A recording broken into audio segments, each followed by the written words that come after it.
اعوذ باللہ من الشیطان الرجیم بسم اللہ الرحمن الرحیم۔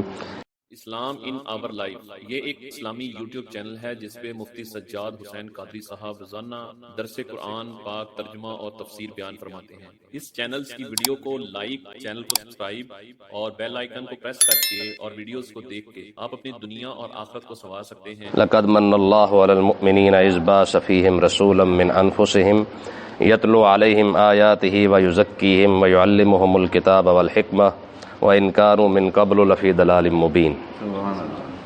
یہ آیت اکثر میلاد شریف کے موقع پر پڑھی جاتی ہے۔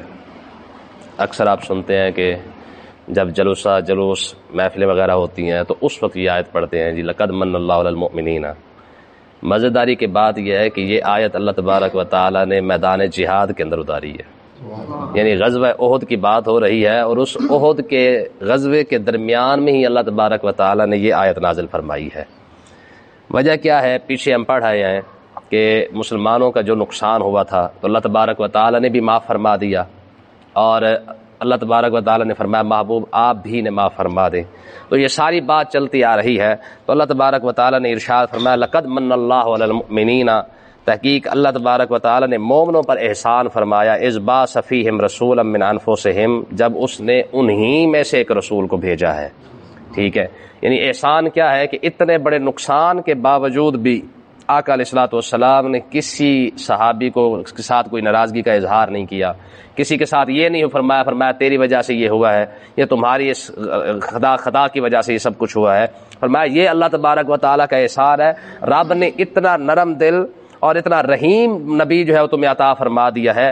فرمایا اس رحمت کی وجہ سے یہ اللہ تبارک و تعالیٰ کا تمہارے اوپر احسان ہے، وگرنہ پیچھے انبیاء ایسے گزرے ہیں جب ان کی نافرمانی کی گئی ہے تو ایک وقت ایسا آیا کہ انہوں نے دعا کے لیے ہاتھ بھی اٹھا دیے کہ پروردگارا اگر یہ میری بات نہیں مانتے تو پھر ان میں سے کسی کو بھی نہ چھوڑ، کان من الکافرین دیارا، میں کسی ایک کافر کو بھی نہ چھوڑ۔ نوح علیہ الصلوۃ والسلام نے یہی دعا مانگی تھی کہ مالک 950 سال ہو گئے یہ میں ان کو تبلیغ کر رہا ہوں لیکن ان میں سے کوئی بندہ نہیں مانتا، کان من الکافرین دیارا، ایک کافر بھی نہ چھوڑ۔ تو پھر روئے زمین پر دیکھے پورا سیلاب آیا۔ ٹھیک ہے جی، اس کے بعد حضرت عیسیٰ علیہ الصلوۃ والسلام کی دعا جو ہے وہ قرآن پاک کے اندر مشہور ہے، ان تعذبہم فانہم عبادک۔ عیسیٰ علیہ الصلوۃ والسلام نے دعا مانگی تھی کہ مالک اگر تو ان کو عذاب دے یہ تیرے بندے ہیں، وان تغفر لہم، اگر تو ان کو بخش دے پھر بھی تیری مہربانی ہے، یعنی مطلب یہ ہے کہ یہ تیرے ہی کھاتے کے اندر ہے، تو چاہے ان کو عذاب دے دے چاہے ان کو بخش دے۔ یہ عیسیٰ علیہ الصلوۃ والسلام کی دعا ہے۔ فرمایا یہ تمہارے اوپر اللہ کا احسان ہے کہ تمہیں اللہ تبارک و تعالیٰ نے ایسا نبی عطا فرمایا ہے کہ تمہاری اتنی بڑی غلطی کی وجہ سے، خطا کی وجہ سے بھی اس نے تمہارے اوپر کوئی سرزنش نہیں فرمائی ہے، تمہارے ساتھ کوئی ناراضگی کا اظہار نہیں کیا ہے۔ طائف کے موقع پر آقا علیہ الصلوۃ والسلام کے ساتھ جو کچھ ہوا تو جناب جبریل نے آ کے کیا کہا تھا؟ یہی بات ہے کہ انہوں نے کہا حضور آپ حکم کریں میں ان کو دو پہاڑوں کے درمیان پیس کے رکھ دیتا ہوں ان کو، طائف والوں کو۔ تو حضور نے کیا فرمایا؟ فرمایا جبریل ان کو چھوڑ دے، ہو سکتا ہے اللہ تبارک و تعالیٰ انہیں ہدایت عطا فرمائے، ان کو نسلوں کو ہدایت عطا فرما دے۔ اور پھر ایسا ہوا بھی صحیح، فتح مکہ کے بعد سارا جو ہے وہ طائف جتنا تھا آقا علیہ الصلوۃ والسلام نے جب ان کا محاصرہ کیا تو سارے کے سارے نے کلمہ پڑھا ہے۔ پھر تو اللہ تبارک و تعالیٰ نے ارشاد فرمایا یتلو علیہم آیاتہ، فرمایا کہ یہ میرا محبوب وہ ہے جو تم پر میری آیتیں تلاوت کرتا ہے۔ ٹھیک ہے، وَيُزَكِّيهِمْ، یہ انہیں پاک صاف کرتا ہے، وَيُعَلِّمُهُمُ الْكِتَابَ وَالْحِكْمَةَ، اور انہیں اللہ تبارک و تعالیٰ کی کتاب بھی سکھاتا ہے اور حکمت بھی سکھاتا ہے۔ یہ آیت کیونکہ جہاد کے حساب کے اندر نازل ہوئی ہے تو اس کا مطلب یہ ہے کہ جہاد، میدان جنگ کے اندر جا کے جہاد کرنا یہ بھی بہت بڑی بات ہے، لیکن یتلو علیہم آیاتہ ویزکیہم ویعلمہم الکتاب والحکمہ، ان الفاظ سے یہ بھی ثابت ہوتا ہے کہ قرآن مجید پڑھانا یہ بھی جہاد ہے، کتابیں پڑھانا یہ بھی جہاد ہے، اور الحکمہ، حکمت سے مراد آقا علیہ الصلوۃ والسلام کی سنت ہے، حضور کی حدیث ہے، کتاب اور حکمت سکھانا یہ بھی جہاد ہے، کیونکہ جہاد کے زمرے کے اندر یہ آیت نازل ہوئی ہے۔ تو جس طرح میدان جنگ میں جا کر مجاہد جہاد کرتا ہے، اللہ تعالیٰ نے اس کو جب مقام عطا فرمایا ہے، تو اسی طرح وہ عالم دین یا وہ علماء جو صدیوں سے کتابیں پڑھاتے آ رہے ہیں، لکھتے آ رہے ہیں، قرآن پڑھاتے آ رہے ہیں، تفسیریں بیان کرتے آ رہے ہیں، میں جیسے جیسے وہ جہاد کر رہے ہیں ویسے یہ حضور کی سنت اپنانا یہ بھی جہاد ہے۔ ٹھیک ہے نا جی، قرآن پڑھانا بھی جہاد ہے، ٹھیک ہے، کتاب پڑھانا بھی جہاد ہے، لوگوں کو تعلیم دینا بھی جہاد ہے۔ دیکھیں نا شہید کی اللہ تبارک و تعالیٰ نے کتنی شانیں بیان کی ہیں قرآن مجید کے اندر کہ ان کو مردہ نہ کہو، ان کو رزق دیا جاتا ہے، یہ ساری باتیں موجود ہیں۔ آقا علیہ الصلوۃ والسلام نے ان مجاہدوں کو کیا فرمایا؟ فرمایا کہ حضور علیہ الصلوۃ والسلام نے ارشاد فرمایا کہ ایک وقت ایسا آئے گا کہ ان الدین بدا غریباً، جس طرح دین کو آج عجیب سمجھا جاتا ہے، یہ فیرجع غریبا، قیامت کے قریب قریب اس دین کو پھر عجیب سمجھا جائے گا. فطوبى للغرباء الذين يصلحون ما افسد الناس من بعد. حضور نے فرمایا اس فتنے فساد کے دور کے اندر جو بندہ دین کو سمجھانے کی بات کرے گا، آقا علیہ الصلوۃ والسلام نے انہیں مبارکباد پیش کی ہے. یعنی اس کا مطلب یہ ہے کہ جیسے میدان جنگ کے اندر جہاد کر رہا ہے مجاہد ہے، ایسے وہ علماء جو صدیوں سے جہاد کرتے آ رہے ہیں، لوگوں کو سمجھاتے آ رہے ہیں. یہ جو مرزا جنمی ہے نا، یہ انجینئر، اس نے خبیث نے اپنے وہ پھٹے کے اوپر لکھوایا ہوا ہے، کہتے ہیں باب تشیع کوئی نہیں. ٹھیک ہے، مجھے آپ بتائیں ہمارے پاس جو قرآن موجود ہے، جو کتابیں موجود ہیں، تو تفسیر حدیث سے یہ سب کچھ موجود ہے، یہ ان بابوں کی وجہ سے ہے. ایسے ہے کہ نہیں ہے؟ ہم نے تو صحابہ کرام سے ڈائریکٹ کلمہ نہیں لیا نا. صحابہ کے بعد جو تابعین کا دور آیا، پھر تبع تابعین کا دور آیا، پھر اولیاء کے آئے، انہوں نے آ کے بڑی بڑی محنتیں کی ہیں. جی بابا فرید رحمۃ اللہ علیہ کا میں آپ کو بتاتا ہوں، شیخ الاسلام لقب ہے آپ کا، کتنے دین کی خدمات ہے آپ کی. داتا صاحب کی اپنے دین کی خدمات ہے. خواجہ معین الدین چشتی اجمیری رحمۃ اللہ علیہ کا اپنے کام ہے. حضور غوث اعظم رضی اللہ تعالیٰ عنہ، ان کی تو پھر بات ہی کمال کی ہے. ٹھیک ہے جی، آپ نے تو باقاعدہ ایک تحریک بنائی تھی، حرکت الجہاد. یہ حضور غوث اعظم کی ایک تحریک ہے حرکت الجہاد کے نام سے. وہ مجاہدین آپ تیار کرتے تھے جو جا کر میدان جہاد کے اندر جو ہے اپنا کارنامہ سر انجام دیتے تھے. حرکت الجہاد الگ بنائی، اور 1,00,000 مفتی اعظم حضور غوث اعظم نے اپنے مدرسے سے پیدا کیا. تو اس کا مطلب یہ 2 طرح کے مجاہد حضور غوث اعظم نے اپنے مدرسے سے نکالے ہیں. ایک وہ مجاہد تھے حرکت الجہاد کے نام سے جو میدان جنگ میں جا کے جہاد کرتے رہے، اور 1,00,000 جو مفتی اعظم جو یہ مجاہد تیار کیا ہے، یہ جا کر میدان جو ہے وہ عمل کے اندر اور میدان علم کے اندر انہوں نے جہاد کیا ہے. تو اس کا مطلب یہ ہے کہ اب اگر یہ کہا جائے کہ باب تشیع کوئی نہیں، تو یقین کریں اس سے بڑی گستاخی کوئی نہیں ہے. ہمارے بزرگوں نے یہ مسئلہ لکھا ہے، فرمایا کہ اگر عالم دین کی گستاخی کی جائے نا، تو اللہ تبارک و تعالیٰ کبھی بھی اس بندے کو ایمان پر موت نہیں دیتا، گستاخی کرنے والے کو. تو جو بندہ پوری امت مسلمہ کے بابوں کی گستاخی کر رہا ہو، تو نتیجہ دیکھے. اب اس نے خبیث نے پھر صحابہ کی گستاخی کی ہے، پھر آگے بڑھتے بڑھتے اما عائشہ صدیقہ تک پہنچ گیا ہے. ٹھیک ہے نا، تو وہ یہ ایسا لانتی ہے. یہ مرزا جانمی ہو گیا، اس کے بعد وہ غامدی ہو گیا. غامدی کہتا ہے جی آن لائن امامت کروایا کریں. آن لائن امامت سمجھتے ہیں؟ آن لائن امامت پتہ ہے کیسے ہو سکتی ہے؟ آن لائن امامت ایسے ہو سکتی ہے جی، اگر ایک بندہ یہاں پہ کھڑے ہو کے امامت کروائے، اور اسلام آباد والے بھی اس کے پیچھے پڑھ لے، کراچی والے بھی اس کے پیچھے پڑھ لے، بھاولپور والے بھی اس کے پیچھے پڑھے، حیدرآباد والے بھی اس کے پیچھے پڑھے، سارے جناب آن لائن اس کے پیچھے کھڑے ہو سکتے ہیں. ہاں یہ کوئی مسئلہ نہیں ہے کہ امام آگے کھڑا ہوتا ہے. پہلے 1400 سال سے تو امام آگے کھڑا ہوتا ہے اور مقتدی پیچھے ہوتے ہیں. وہ غامدی نے یہ اصول نکالا ہے. اس نے کہا جی آن لائن آپ امامت شروع کر دیں، اس میں کوئی مسئلہ نہیں ہے. حالانکہ سب سے پہلا فساد یہی ہے. یہ پہلے کیسے پتا چلے گا کہ امام آگے کھڑا ہو کہ مقتدی آگے کھڑے ہوئے؟ اب اسلام آباد والے پہلے تو اس بات کو دیکھے کہ وہ امام کے آگے کھڑے ہیں کہ پیچھے کھڑے ہوئے ہیں. کیا ہے مسئلہ؟ یہ بنا ہے ہماری قوم آج کل چھلے مچھے گونگلوں سے زیادہ دین سیکھتی ہے. جس کے پیچھے پروفیسر لگاؤ نا، ہوئے ہوئے یہ بڑا پڑھا لکھا بندہ، یہ بڑا دین سمجھائے گا، بیڑا غرق کر کے رکھ دیا ہے. اب اس کے پیچھے وہ انجینئر پیچھے لگ جاتا ہے. یہ پوچھ اس نے اپنے پیچھے لگایا ہوا ایک پورا پوچھ نہیں ہوتا، پوچھ، یہ اس کے پیچھے پوچھ لگ جاتا ہے. وہ کہتے ہیں انجینئر صاحب یہ بڑا دین سمجھا سکتے ہیں، لا اس نے بیڑا غرق کر دیا ہے. اور غامدی کے پیچھے پروفیسر لگ جاتا ہے، لوگ کہتے ہیں پڑھا لکھا بندہ ہے. ٹھیک ہے جی، آپ اندازہ کریں یار کس انداز کے ساتھ لوگوں کو ورگلایا جا رہا ہے. یعنی ساری زندگی ہم یہ سنتے آ رہے ہیں کہ ہمارے بزرگ تھے یہ جنہوں نے دین کا کام کیا ہے. خواجہ معین الدین چشتی اجمیری رحمۃ اللہ علیہ 90 لاکھ بندے کو تو کلمہ پڑھایا. یہ انجینئر کا باپ تھوڑی پڑھا کے گیا ہے. ٹھیک ہے جی، یہ تو داتا صاحب کی مہربانی جنہوں نے یہاں آ کے کام کیا ہے. خواجہ صاحب نے وہاں بیٹھ کے کام کیا ہے، بابا فرید نے یہاں بیٹھ کے کام کیا ہے. آج جو مختلف مزارات ہمیں ملتے ہیں ان بزرگوں کے، آخر یہ دین کا کام کر کے گیا تو ہم تک یہ کلمہ پہنچا ہے، ہم تک قرآن پہنچا ہے، ہم تک حدیث پہنچا ہے. تو یہ ان بابوں کی مہربانی ہے. ٹھیک ہے، وغیرہ انجینئر کا تو باپ ہی مسلمان نہیں ہوگا جب صحابہ کرام گزرے. باپ کے تو اس کی تو نسلیں مسلمان نہیں ہوں گی. تو اللہ تبارک و تعالیٰ نے ارشاد فرمایا کہ یہ میرے محبوب کا احسان ہے. جس طرح وہ تمہیں قرآن کی آیت پڑھ کر سناتا ہے، قرآن اپنی حکمت سکھاتا ہے، یعنی حدیث پاک سے سکھاتا ہے. میں جیسے مجاہد میدان جہاد میں جہاد کر رہا ہے میدان جنگ کے اندر، ایسے ہی قرآن اور حدیث کو سمجھانا یہ بھی میدان جہاد کی بات ہے. وَإِن كَانُوا مِن قَبْلُ لَفِي ضَلَالٍ مُبِينٍ. حضور نے ارشاد فرمایا، اللہ تبارک و تعالیٰ نے ارشاد فرمایا اس سے پہلے تم کھلی گمراہی کے اندر تھے. یہ تو میرا نبی ہے جس نے آ کے تمہیں قرآن پڑھ کے سنایا ہے. یہ تو میرا نبی ہے جس نے آ کے تمہیں حکمت سکھائی ہے. ٹھیک ہے نا جی. اب دیکھیں نا، اگر حضور تشریف نہ لاتے تو ہمارا بنتا کیا؟ ہماری نسلوں کی نسلیں برباد ہو جاتی، تو پھر ہمارا کیا بنتا؟ تو اللہ تبارک و تعالیٰ نے ارشاد فرمایا یہ تو میرے نبی کی مہربانی ہے کہ میں نے اپنے نبی کو بھیج کر تمہیں ہدایت عطا فرما دی اور تم کلمہ پڑھ چکے ہو، اور آج ہر بندہ کہتا ہے جی الحمدللہ ہم بھی مسلمان ہیں، ہم بھی جنتی ہیں۔ تو یہ ساری کی ساری مہربانی تو حضور کی ہے نا۔ آگے دیکھیں جی، فرمایا اولما اصابتکم مصیبت، مسلمانوں نے کہا یار ہم مسلمان ہیں پھر ہمیں تکلیف کیوں آئی ہے؟ جس طرح آج ہمارے دور کے اندر بھی ہوتا ہے نا کہ کئی لوگوں کو جب پریشانی آ جائے وہ کہتے ہیں پتہ نہیں اللہ جانے ہمیں کیوں آئی ہے۔ تو صحابہ کرام نے بھی یہی بات کی، فرمایا اولما اصابتکم مصیبت، اللہ تبارک و تعالیٰ نے ارشاد فرمایا کہ جب تمہیں کوئی ایسی تکلیف پہنچی ہے، قد اصبتم مثلھا، تو تمہاری جیسی تکلیف تو ان کو بھی پہنچ چکی ہے۔ احد کے اندر تمہارے 70 بندے اگر شہید ہوئے ہیں تو بدر کے اندر تو 70 بندے ان کے بھی مارے گئے ہیں، بلکہ ان کو زیادہ پہنچی ہے، ان کے 70 مارے بھی گئے تھے، 70 گرفتار بھی ہوئے تھے۔ تو قل تم ان ھذا، اگر تم یہ کہتے ہو کہ یہ ہمارے اوپر مصیبت کیوں نازل ہوئی ہے، تو اللہ تبارک و تعالیٰ نے ارشاد فرمایا قل ھو من عند انفسکم، یہ تمہاری اپنی وجہ سے ہوئی ہے۔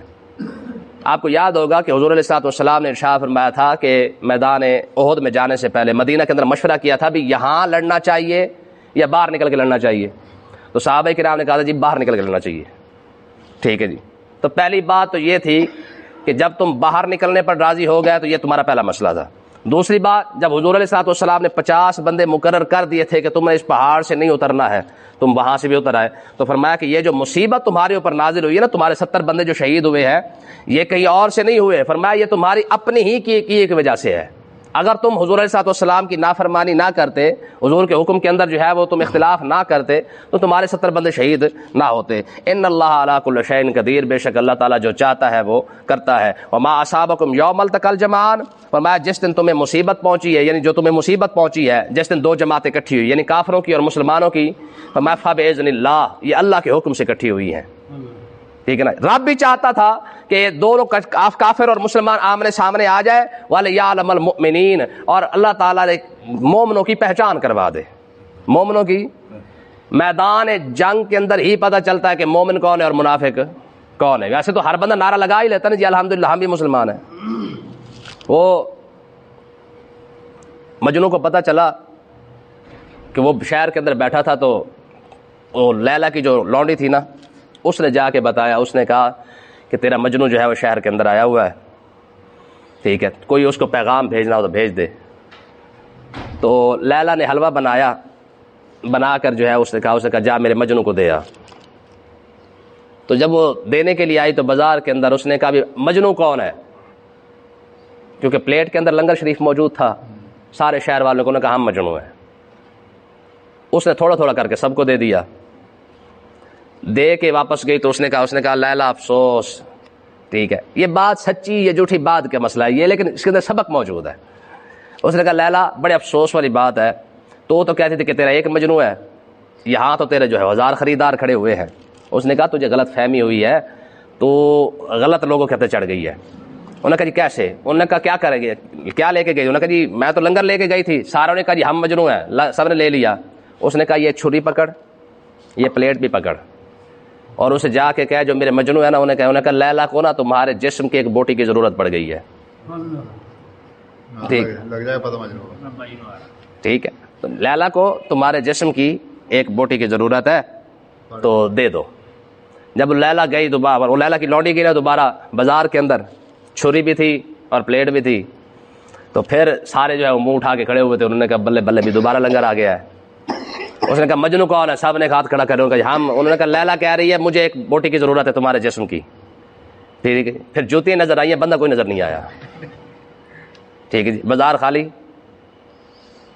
تو مجنو بیٹھا ہوا تھا سائڈ پہ، اس نے کہا ہاں بتا کون سی بوٹی گئی ہے؟ اس نے کہا یہ تو مجھے پتا نہیں ہے۔ تو اس نے اپنے جسم کی ایک بوٹی نکال کے دے دی۔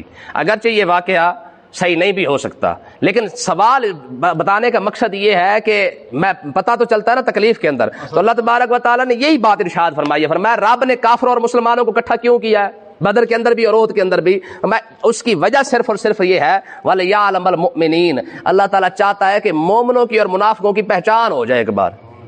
یہ جو نعرے لگانے والے ہوتے ہیں نا جی ہم بھی آپ کے ساتھ ہیں، ہم بھی آپ کے ساتھ ہیں، فرمایا یہ وہ میدان جنگ میں پتہ چلتا ہے یا مصیبت پڑنے پر پتہ چلتا ہے کہ ہاں بھی کون ہمارے ساتھ ہے اور کون ساتھ نہیں ہے۔ اگلی بڑی آیت خوبصورت ہے، فرمایا وَلِيَعْلَمَ الَّذِينَ نَافَقُوا، رب تعالیٰ نے اس لیے دونوں کو اکٹھا کیا ہے، کافر اور منافقوں کو، کیونکہ اللہ تعالیٰ چاہتا ہے وَلِيَعْلَمَ الَّذِينَ نَافَقُوا، اللہ تعالیٰ منافقوں کی پہچان کروانا چاہتا ہے. منافق چھوڑ کے چلے گئے تھے نا، ٹھیک ہے نا، انہوں نے کہا ساڑی مرضی نہیں منی گئی، ساڑی گل ہی نہیں منی گئی، فلہذا ہم تمہارے ساتھ نہیں آتے ہیں. وَقِيلَ لَهُمْ تَعَالَوْا قَاتِلُوا فِي سَبِيلِ اللَّهِ، میں جب منافقوں کو کہا جاتا نا آؤ نا اللہ کے راستے میں ہم بھی جہاد کریں، ہم بھی لوگوں کو دین کی بات سمجھائیں، ٹھیک ہے جی، اب ادفعوا، یا ہم دین کا دفاع کریں.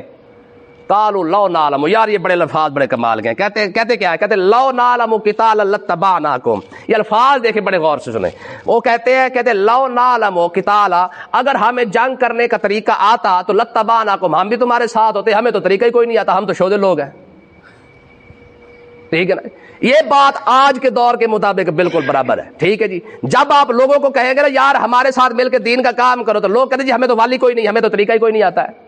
ساری دنیا کا کام آتا ہے، ہر کسی کو آتا ہے، ہر بندہ چلاک ہے، ہر بندہ سمجھدار ہے، لیکن جب دین کی بات آتی ہے نا کہتے ہیں سانو تو پتہ کوئی نہیں ہے، جب مولویوں نے کہا میں نا جی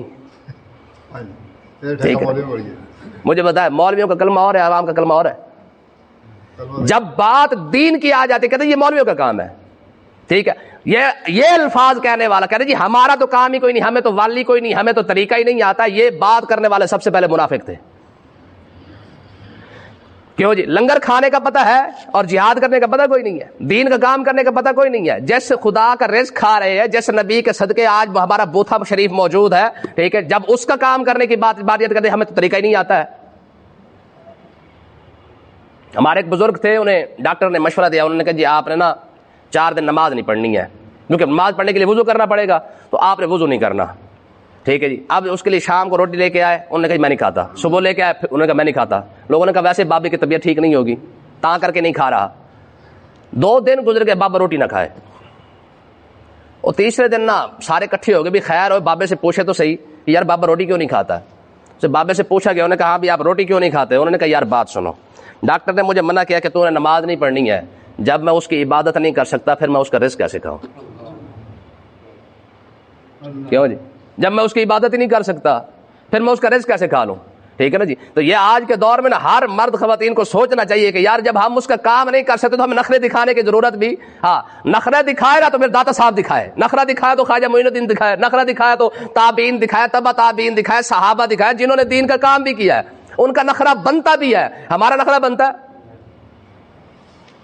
تو فرمایا جب ان سے کہا جاتا نا آؤ ہم دین کا کام ہی کر، قاتلوا فی سبیل اللہ، یا تو اللہ کے راستے میں جہاد کرو، او ادفعوا، یا دین کا دفاع کرو.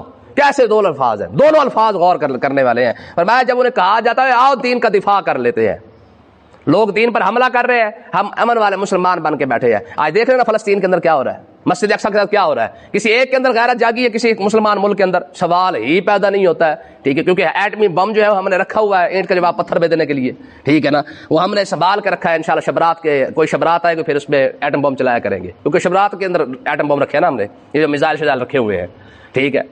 ورنہ غیرت ہوتی نا غیرت ہوتی، اگر محمد بن قاسم ایک عورت کے لیے یہاں پہ آ سکتا ہے تو پھر مسجد اقصی تو پھر مسجد اقصی ہے نا، ہے اس کے لیے غیرت کیوں نہیں جاگی ہے. تو اس کا مطلب یہ ہے کہ دنیا پر غالب آنے کے لیے نا غیرت کی ضرورت ہوتی ہے، اسلحے کی ضرورت نہیں ہوتی ہے، ٹھیک ہے. ہم للکفر یومئذ اقرب منہم للایمان، یہ الفاظ بڑے خوبصورت ہیں. انشاءاللہ کل اس کی مزید تشریح کریں گے. اللہ تعالیٰ سمجھنے کی توفیق عطا فرمائے.